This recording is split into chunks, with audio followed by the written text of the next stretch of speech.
constaté que tous les moutons parrainés par la République française ont su trouver le mot juste pour corrompre irrémédiablement la démocratie dans les versos de la francophonie comme aux quatre coins de l'Afrique.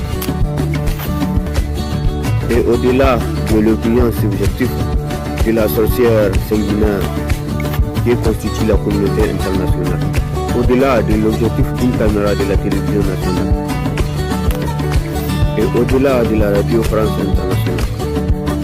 Je suis un enfant du Sahel et j'ai connu énormément de moutons qui ont vanté et chanté la démocratie en Afrique, même si aujourd'hui mon beau pays n'a jamais connu une démocratie digne de son nom.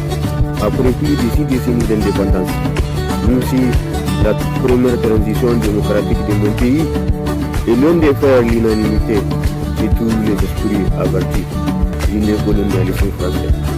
Après tout, le soleil des indépendances tant chanté et vanté, chômé et payé, après un oui à la communauté franco-africaine, après énormément de moutons tordus, après énormément de corvettes politiques, après énormément de régimes qui semblent un peu plus dictatorial que démocratique.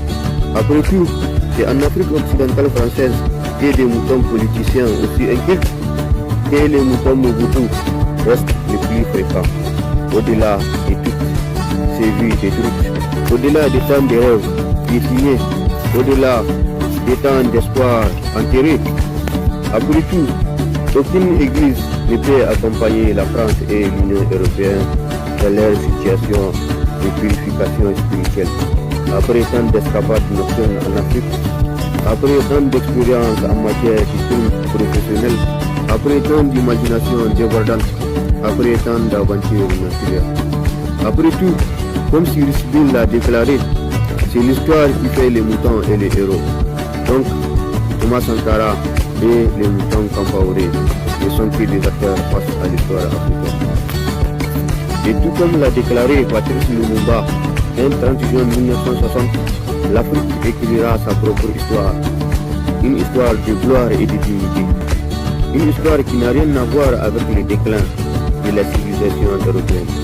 Une histoire qui n'a rien à voir avec la faillite de la communauté internationale. Une histoire qui n'a rien à voir avec les délires de l'Élysée. Une histoire qui n'a rien à voir avec les moutons nerveux qui traversent sans gloire. Une histoire qui n'a rien à voir avec le cancer qui a affecté l'Union africaine, l'UEMOA et la CEDEAO. Même si vivre du sang et de la sueur des autres, c'est de la barbarie, selon un enfant de la patrie.